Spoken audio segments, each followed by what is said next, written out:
I didn't set out that morning to save anyone, least of all a stranger, but you know how the West works. It doesn't ask your permission. It just drops something in front of you, like a test you didn't know you were taking until your boots are already moving. The Arizona sun was burning through what was left of summer, and I was following the new railroad line just to see where it went. No destination, just motion, and maybe a cup of coffee at the trading post if the old friars still took hides. That was my life now. Keep moving, stay ahead of whatever memories I hadn't outrun yet. Used to wear a badge once. Lost it the day I lost my wife and boy in a crossfire I was supposed to stop. After that, I didn't want law or justice or revenge. I wanted quiet. Fence work, stock tending, odd jobs, anything that didn't talk back. But quiet has a nasty habit of getting shattered.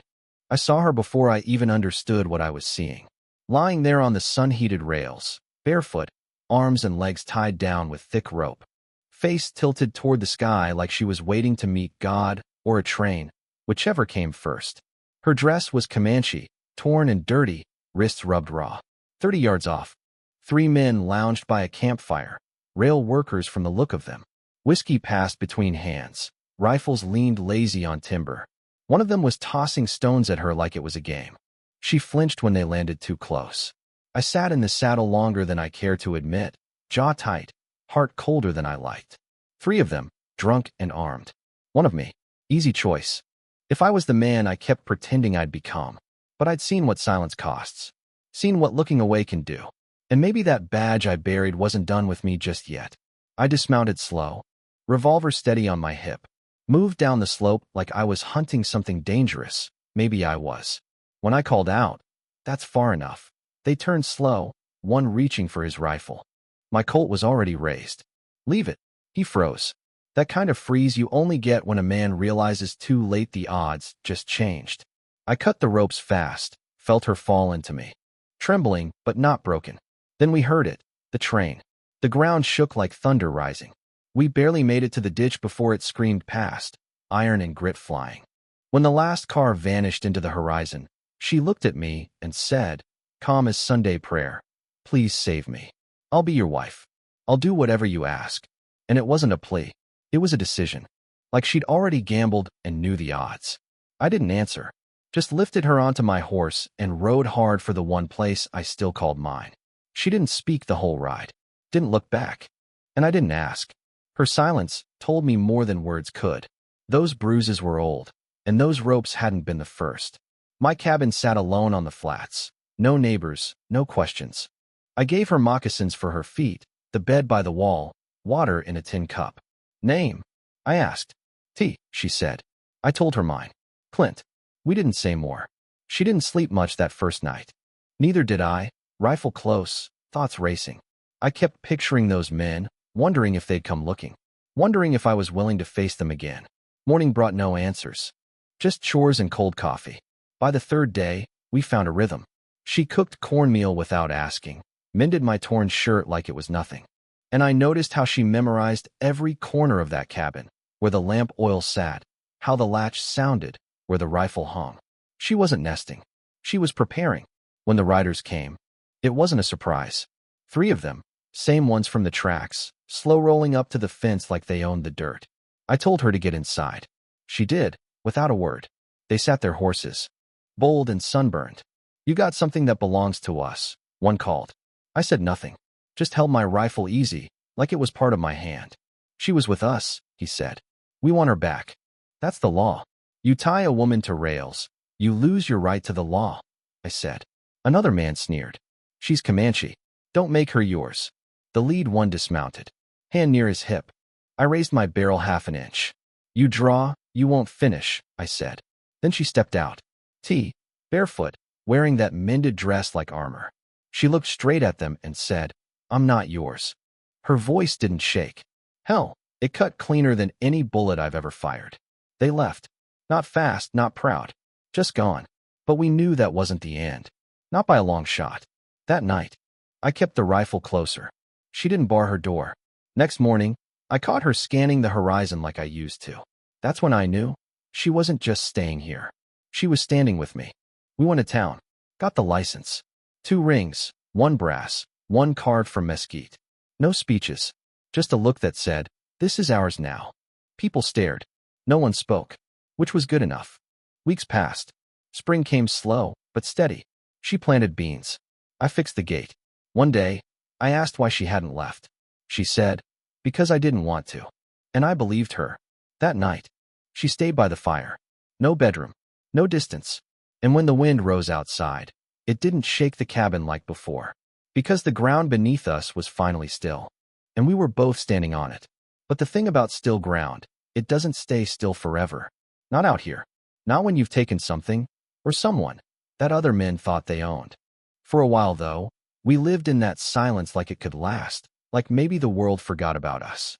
T's garden came in strong, beans, squash, even a few stubborn tomatoes. She'd hum sometimes when she worked the rows, low and slow, the kind of sound that wrapped around a man's chest like a second heart beating nearby. I built her a second shelf in the kitchen, reinforced the shutter that used to rattle in the wind.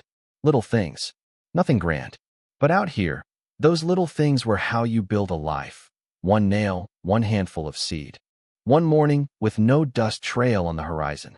Every now and then we'd ride into town, pick up supplies, show our faces just enough to remind folks we weren't hiding, just choosing who we let in. One morning, as I was tightening a latch on the tool shed, a stranger rode up the trail, clean clothes, no dust on him, silver star pinned just off-center on his vest. He said his name was Deputy Gray out of Yuma, sent up north chasing word of a Comanche girl reported missing by a railroad crew. T stood just behind the door, rifle cradled in her arms, watching every word. Gray wasn't hostile, but he wasn't friendly either. Had that look in his eyes like he thought every problem had a shape, and every shape had a place it belonged. He asked her name. She didn't answer, just stared. He looked to me. "You know what this is, Kane? Harboring an Indian girl. If she's been taken, that's abduction under federal statute." I kept my voice even. "She's not taken. She's my wife." I showed him the paper. He didn't blink. Just sniffed like paper didn't mean much when the woman it named had brown skin and silence for armor. "You keep her here. You're asking for trouble," he said. "Men don't forget what they think they're owed." I looked him dead in the eye. Then maybe they ought to think harder before tying folks to train tracks. He left, but the air didn't clear. It got heavier, and I saw it in T, the way her shoulders stayed high, like she was bracing for something. That night, she packed a small bundle, just enough for one day's ride. "If they come again," she said, "I'll go before they burn this place down around you." I shook my head. "If they come, we don't run. Not anymore." But they didn't come, not the ones we expected. It was 2 weeks later when a wagon rolled up carrying a woman in a stiff black dress and a boy who couldn't have been more than 10. The woman stepped down like she owned the dirt.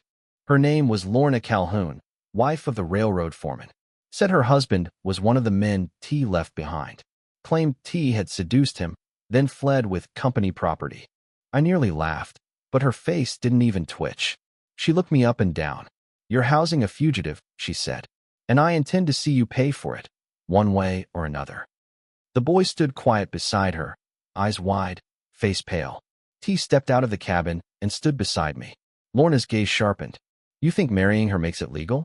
It just makes it harder to undo." Then T did something I didn't expect. She crouched down in front of the boy. "What's your name?" she asked gently. The boy looked to his mother, who nodded stiffly. "Eli," he said. T's eyes didn't move from his. "Do you remember the day near the tracks?" He blinked, nodded slowly. Did I look like I was running away? Or like I was waiting to die? Lorna's face turned to stone. "You stopped talking to my son." But the damage was done. Eli looked up at her, confused now, searching her face for answers she couldn't give. T stood. "You tell whatever lawman you want, ma'am. But don't lie to your boy. Someday he'll see it all for what it was." Lorna didn't respond, just climbed back in the wagon, face white with fury. They rode off slow, not in defeat, but calculation. That night, I didn't sleep. T didn't either. We both sat by the fire, not saying much, just waiting. And sure enough, 2 nights later, 3 riders showed up.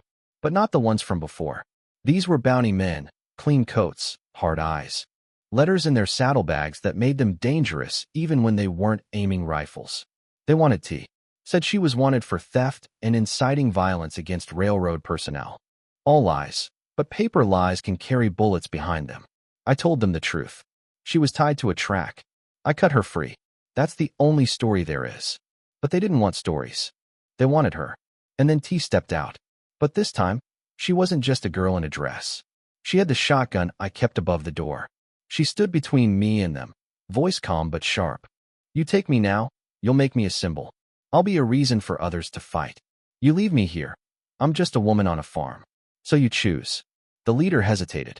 He was older than the others, probably seen what a cause looks like before it gets bloody.